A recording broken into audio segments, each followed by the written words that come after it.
mwumviriza ikiganiro Yesu n'inyishu, ikiganiro cy'urwaruka muteguriwe n'ishyirahamwe Transworld Radio mu Burundi. Rwaruka, misore namwe nkumi, umviriza iki kiganiro muzokwibonera ko Yesu ari inyishu mu bibazo byanyu byose.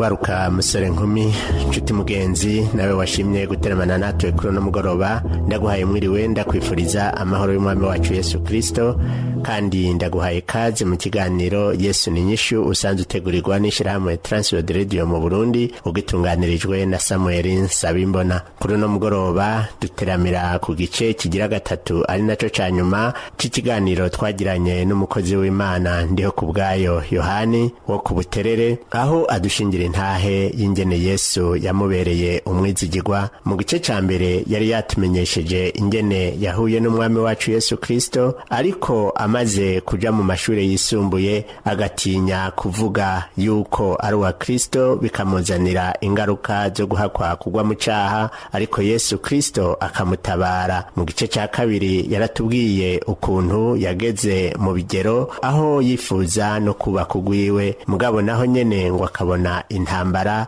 zivuye ku bavyeyi mbere no ku bagenzi bamubwira yuko uwo mwigeme agiye gutwara badakwiranye, abandi nabo bakagiriza uwo mwigeme yuko yoba yaratwaye inda y'indaro kandi bitari vyo. Ariko ngo inyuma y'imyaka ishika 5 ivyo gutegura kubakana bihagaze, Imana irasubira iravyugurura mu buryo budasanzwe, baragira umugambi, harageraho bakwa, mbere baritegura no kugira urubanza. Intambara ngo ntizagarukiye ngaho, ariko muri izo zose Yesu yabandanije amuneshereza. Nibyo acatubarira inyuma y'ako karirimbo. Yesu we, Mana we, Mana we, uri igisubizo, igisubizo cy'ibibazo byanjye. Mu bigeragezo mpura nabyo, mbere igisubizo cy'ibibazo byanjye. Mana we, uri igisubizo, igisubizo cy'ibibazo byanjye. Mu bigeragezo mpura nabyo, mbere igisubizo cy'ibibazo byanjye. Ujumbere igisubizo, ujumbere igisubizo, ujumbere igisubizo mwami wanjye. Ujumbere igisubizo, ujumbere igisubizo, ujumbere igisubizo mwami wanjye. Imana yacu niyo nyishu y'ibibazo by'umuntu uwo ari we wese. Yesu Kristo twatura niwe nyishu y'ibibazo by'umuntu uwo ari we wese. Turi kumwe rero na wa mushinga ntahe Yohani, ikiganiro ni Yesu n'inyishu. Mbega Yohani, ko watubwiye yuko hari hageze aho mwubaka urwanyu mumaze gusubiza hamwe n'uwo wari ureheje, ivy'urugo rwanyu byahavuye bigenda gute? Urugo rwacu nakubwiye yuko Satani yatanguye intambara, ntiwitegekwa yihagarika. Nukuri arabandanya intambara yiwe, ariko Imana yamitsinda.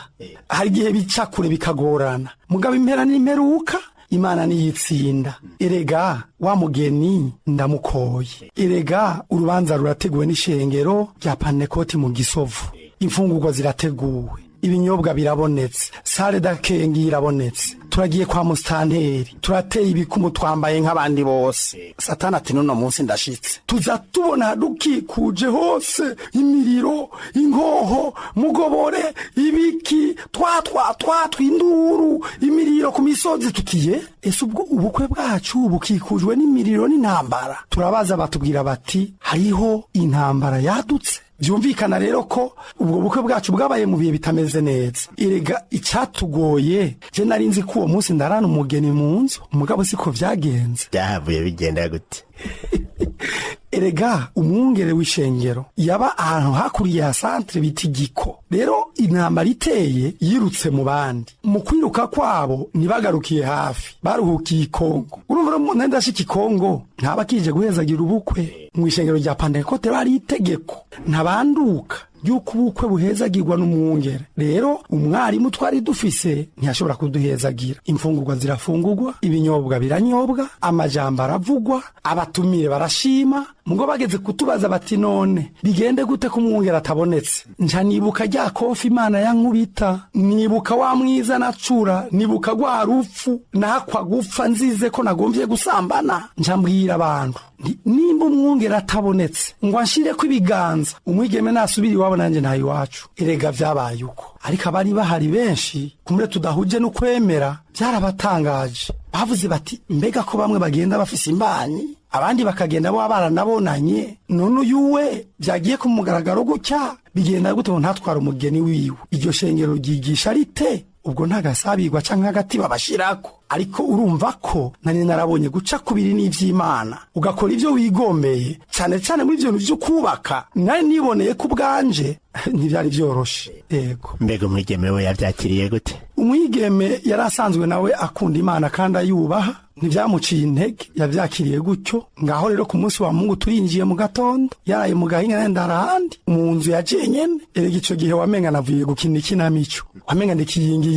Urazi gukura impuzu z'ubukwe utabona umugeni, ndukuri cyari gitangaza. Karyama mugo numva ku mutima uremye, kuko je navuga nti sinubahuka kubakana n'umuntu nabonye ibiganza by'umukozi w'Imana ku mutwe wanje. Nuko rero kwa Mungu turinjiye turamukanije bisanzwe, asubiye iwanje kwa mbere kwa kundi agumiwe ngumi wanje. Hanyuma hagera n'igihe abatuba babandi tudasangiye ukwemera bagenda guhanura uwo mwarimu bati ibintu muri ko murakora ntibibaho, uwo muntu murondera mu misozi ntimuzi yageze, nyabuna mujane ku ntango bamusengere mwe nimba mutabishoboye. Ku munsi wa kabiri mu gatondo atangura kubidutegereza ko dutegereza kuja Bujumbura. Amayira ntiyarameze neza, mu mayira nta mutekano ukwiye wari uhari, mugabo kuko twari mu maboko y'Imana twategerezwa kubikora. Hanyuma ico gihe duca isaha 8 turondera umuduga dusubira kwambara nk'abageni no ku ntahangwa. Abakozi b'Imana twasanze ariho bari, hariho n'ishengero umenga ryari mu masengesho nimba atari inyigisho, baratwakira batugirira ubukwe dutaha amahoro turubakana. Ariko abenshi byarabatangaje, ariko je narinzi ico navuganye n'Imana. Ndakubwire umukozi w'Imana, mbonye umukobwa kuva umunsi Imana inkubita urushi namwita mushikanje, mbonye umugore nkamwita mama na bugingo n'ubu. Ico candazi yuko Imana idashaka ko bamenye Imana bafise mpwemu yera bagomba kuzokoreshwa nayo mu bwami bwayo. Kirazira kubakinisha icaha. Wibuke Yosefu yaranse gukinisha icaha, yahavuye abera umugisha abana ba Aburahamu kandi abera umugisha Egiputa. Natwe nitwaguma ku Mana nidusubira inyuma nidukinisha ivyaha, abantu twakiriye mpwemu yera tuzobera umugisha igihugu cacu, mbere tubera umugisha n'amahanga. Murakoze cyane.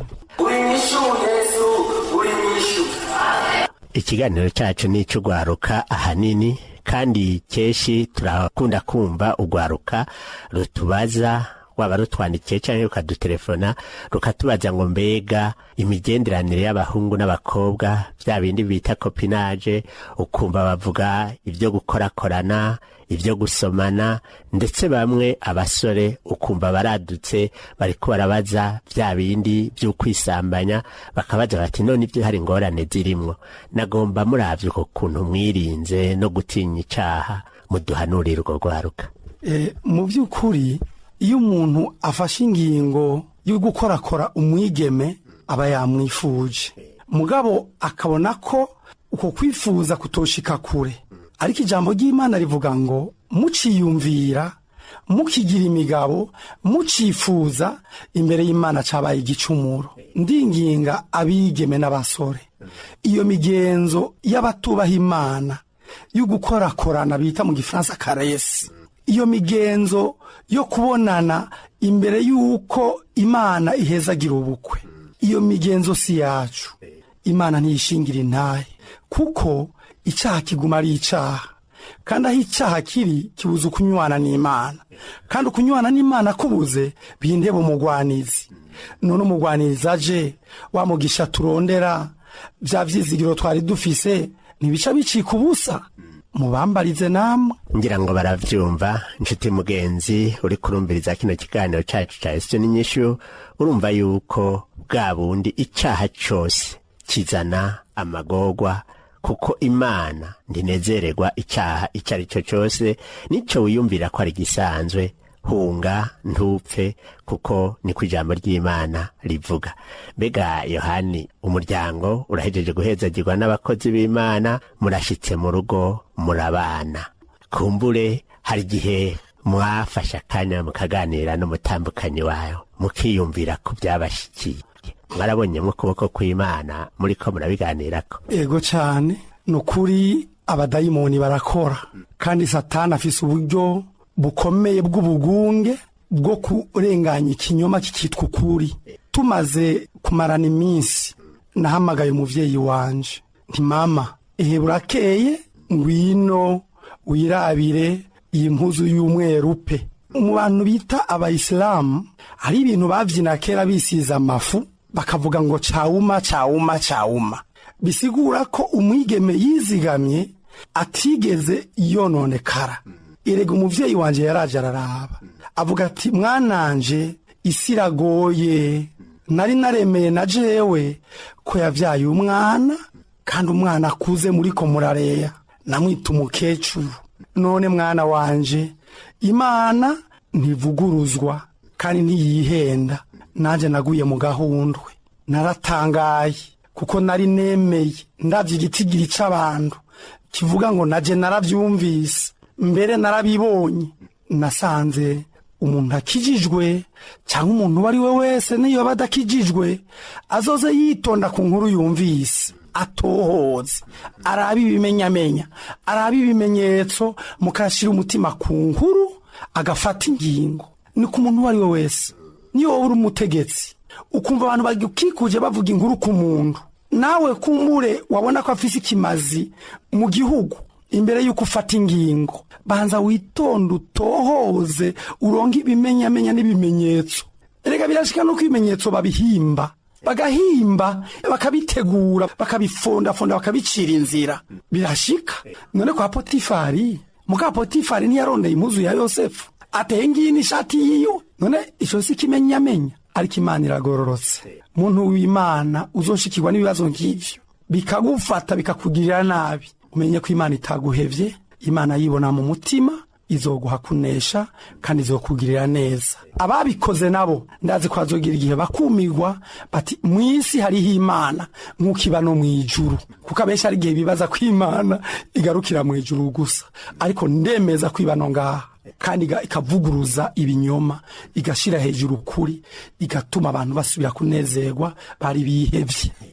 Abakunda Imana ni ku ijambo ry'Imana rivuga byose ibibashikako ngo bifataniriza hamwe kubazanira ibyiza. Hari iciza cyavuye muri iyo minsi mwaciyemwo y'ukwihangana? Ku bwanje novuga nti yari inzira y'Imana. Urabona naciye mu bihe bigoye, ndi mu misozi, mu ruhagarara, mu ntambara, ntari mu muryango, mugabo nkabaho, kandi abo tubanye tukabana neza barengeye uburebure bwanje n'izuru ryanje, ahandi narashobora kubizira. Ico rero nukuri ndagishimira Imana. Ndakengurukiye abanyagihugu canke abavukanyi bari ahantu bita zone buvyuko. Aho hantu narahabaye, abantu baho baragerageje kugwana niyo myuka mibi ifatiye kukurabikireho c'umuntu n'izuru ryiwe bakamugirira nabi. Nukuri abanyagihugu baho Imana ibahezagire kandi bongera umugisha, ibahunda imigisha myinshi, kuko harimwo abantu barengeye ubupfu abantu benshi bubakako, harimwo abantu bamenye Imana bubaha Imana.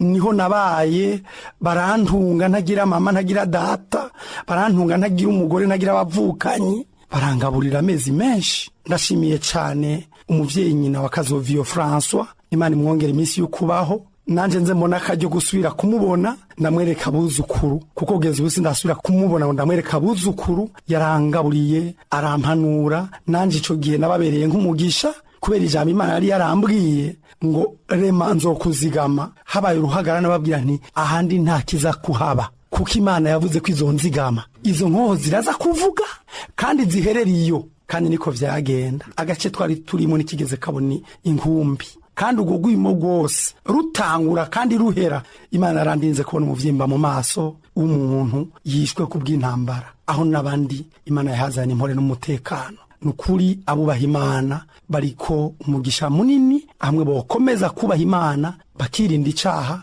bagahamagara Imana aho bazoba bari, bazohazana umutekano n'amahoro. Nukuri aho naciye hose ndibaza ko ata muntu nabonye ubwanje n'amaso yagize ivyago, kuko Imana yarambwiye ati nzokuzigama, yateza kuzigama naho mbaye. Murakoze. none mwami kandi agushime uko wambereye byose, uko warwaniye akiri icyubahiro yewe mwami wanjye. none mwami kandi agushime uko wambereye byose, uko warwaniye akiri icyubahiro yewe mwami wanjye. ujye umbera igisubizo, ujye umbera igisubizo, ujye umbera igisubizo mwami wanjye. ujye umbera igisubizo, ujye umbera igisubizo, ujye umbera igisubizo mwami wanjye. abubaha Imana bariko umugisha munini. Mugenzi uriko uratwumviriza, ni wubaha Imana uri ku mugisha wayo, kandi ni waba nawe ugomba umugisha nta handi urondererwa, ni mu kubaha Imana. Ntuwuronderere mu ndyane, ntuwuronderere mu kuyiba canke mu kwica canke mu gukora ikindi kizira ico ari cyo cose. Imana niyo itanga umugisha.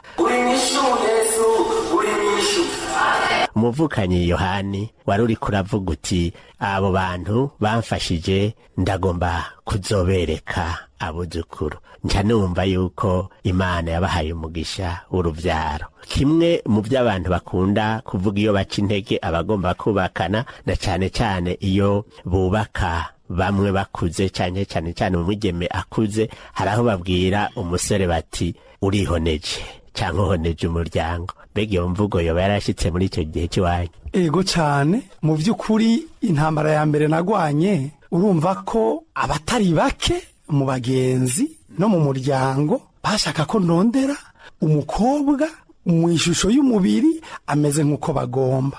Mbere umwe yambwira ati rondera umukobwa mwiza agororotse w'umututsikazi.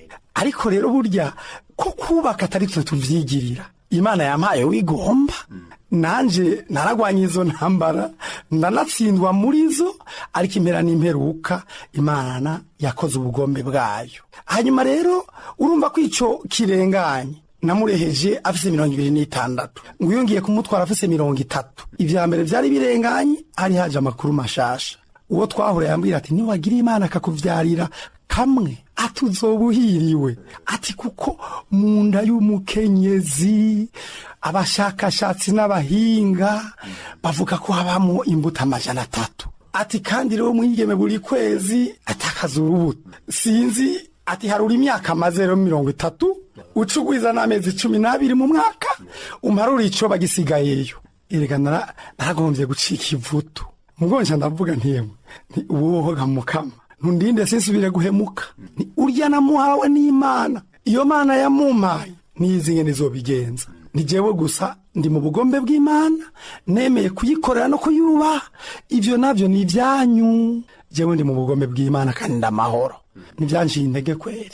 Ariko icabaye igitangaza, tucubaka umwana wa mbere nguyo Mikaela, nguyu umwana wa kabiri Israel, nguyu umwana wa gatatu Rebeka, nguyu umwana wa kane Gedeon, nguyu umwana wa gatanu David, nguyu umwana wa gatandatu Modeste n'umuhungu. Ubu mfise abana b'abahungu 4 n'abana b'abakobwa 2. Mbere umwe aja yatoye konkuru, n'umwana kerebutse cyane aririmbira Imana cyane, afise ingabire idasanzwe yitwa Mikaela. Urumva rero yuko hariho mbere yarigeze gutemba afise imbanyi araburabuza bimwe abavyeyi usanga umwana yakubabariye mu nda. Rero urumva yuko Imana yoyo itabona nk'abantu. Nico gituma mvuga nti muntu ugiye kubaka wumva ko ari Imana ivuze ngo genda wubake, ima amatwi abantu, vugana n'Imana, tohoza ivyo bavuga ko ari ukuri, rondera ibimenyamenya n'ibimenyetso, mbere mufatanye n'uwo nyene Imana yaguhaye, muvyicarire, mubisuzume, mubisengere, muvugane mu kuri. Gutyo byinshi by'ibinyoma bizosambuka. Binakenewe mwiha umwanya, mwari mwateguye umwaka umwe mwiha ibiri, kugira ngo neza na neza biboneke ko ari Imana yabashize muri uko kubaka. Ko naco muzuba muriko murihutira abari mu Mana. Imana yarabamaze inyota y'ivyifuzo vy'umubiri, cyane cyane by'ubusambanyi. Kurazi ko Imana yagukijije igushira handi hantu ho mu buryo bw'imwemu. Paulo yavuze ngo tuba ahantu ho mwijuru, kandi ngo twahezagirwa imihezagiro tagira uko yovugwa. Urumva ari wakijijwe ari mwisi atari mwisi, ari ahantu ho mwijuru muri mwemu yera. Urumva rero ko akanya ko kuvyiga no kubitoza turagafise, ntidutwagwa n'ivyo twifuza ngo bidutware nk'ibikoko. Murakoze. Imana rero ntikangwa n'amajambo y'abantu, uruvugo naho goba rwishi, Imana yo ntikihindura umugambi wayo. Ego cane, abantu baragerageza bakagwanya umugambi w'Imana, ariko Imana yo irabanza ikabarindira hamigate bigashitsa ico yasezeranye. Mu bisanzwe jewe mu vyo nabonye uhereye nkiri muto kugeza aho ngeze mu ntambara nagiye mbona, nasanze ari intambara zibiri. Intambara ya mbere ariho urunani, ico bita solidarite negative, abantu bakunda kujamo, ugasanga bagiye hamwe ari 4-5 bagombye kuburagiza uwundi kugira ntatera imbere, kugira ntaroranirwe. Ico kintu rero bamaze kucubaka kiragera igihe kigakomera, kikagenda umengana ukuri kandi ari kinyoma. Ico gihe rero ivyabo birakora, washaka bikagira nico bishitseko. Mugabe igihe c'Imana kigeze, Imana irakora kandi gashitsa kandi bikayihesha icubahiro. Uno munsi ndi umukozi w'Imana, kandi ndumva ko ivyo vyose naciyemo byaramfashije gukomera no gukomezwa no gushobora kubaka umurimo ndimo atakinjuragiza. Rero nitukanye intambara tuzambikirwa mu mapeta. Yego mugenzi, birashoboka yuko uri mu ntambara, wirinde ntuzanke ngo urwanye Imana, ariko witege amapeta Imana igomba kuguhera muri izo ntambara. Niwayiyoboka ntuzomaramara. Ijambo ry'Imana rivuga yuko abayizigiye batazokwigera bamaramara, ahubwo ngo izogwanira izina ryayo kugira ngo abanyamahanga ntibarikengere. Birashoboka kuri mu uruvugo rw'imyaka ugeze ko mu bukumi bwawe bakubwira bati ntaco uzovamwo, mu busore bwawe bakubwira gutyo. Biranashoboka yuko mu rugo rwawe hoba hari ibibazo. Ushobora kumaza imyaka itari mike wubatse utararonka ikibondo. Wihangane, uhanga amaso Imana, ushishikara usenge, n'ivyayihimbara uzotabagwa. Nagomba rero wewe watwumvirije, hamwe woba wumva ugomba kwakira uwo Yesu nk'umwami n'umukiza mu bugingo bwawe, ukaba ugomba kumuha icicaro, cyane cyane ngo uvavanure n'icaha, hanyuma nawe aheza seruke arabinyishyura ibibazo byawe. Ndagusabe uce bugufi aho nyene uri, nje saba mwene data Yohana gusengere. Mana data bujuri mu ijuru, mu izina rya Yesu Kristo ndakweretse uyu mwene data yumvise ingene ukora, yumvise ingene wiyerekana, yumvise ingene utabara, yumvise ingene ubohora, akaba ari mu imigozi y'amacakubiri y'amoko. Amaze igihe adatora itiro, amaze igihe ajya ntahage, amaze igihe anywa inzoga ntashira inyota, amaze igihe ari mu ruhagarara no mu mutima w'ishari, inzigo, acura umwiza. Mana nyaguhora ku ngoma, girira ikigongo umwana wa Aburahamu. Erega data buja, icatumye wiyumvira kuba ari mw'isi ukarungika umwana wawe ngo aze kubabwira inkuru nziza y'akanyamuneza ku bwami bw'Imana buje buje mbere bube twegereye erega kwari ukugira ngo utubohore mu ngoyi z'umwiza, utubohore mu ngoyi z'urupfu. Mana nyaguhora ku ngoma, mu izina rya Yesu ndacagaguye ingoyi z'amacakubiri y'amoko mu mutima w'uno muntu apfukamye. Mu izina rya Yesu Kristo ndacagaguye ingoyi z'ubupfu z'uguraba kubibonekera amaso mu guca imanza.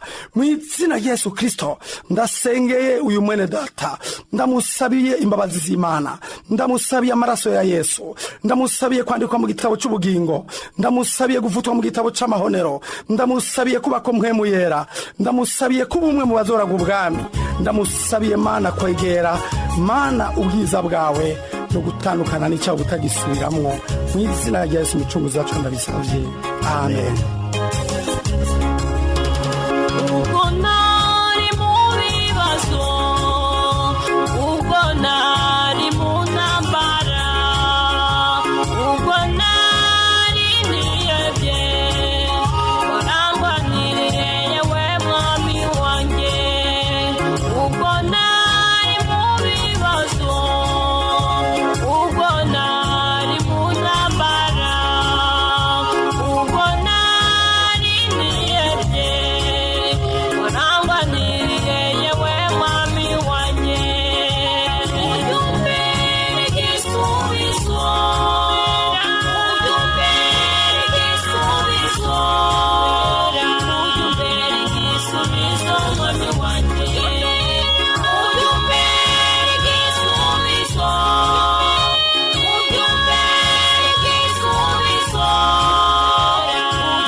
Ikiganiro cyacu kuno mugoroba tugarukirije ngaha.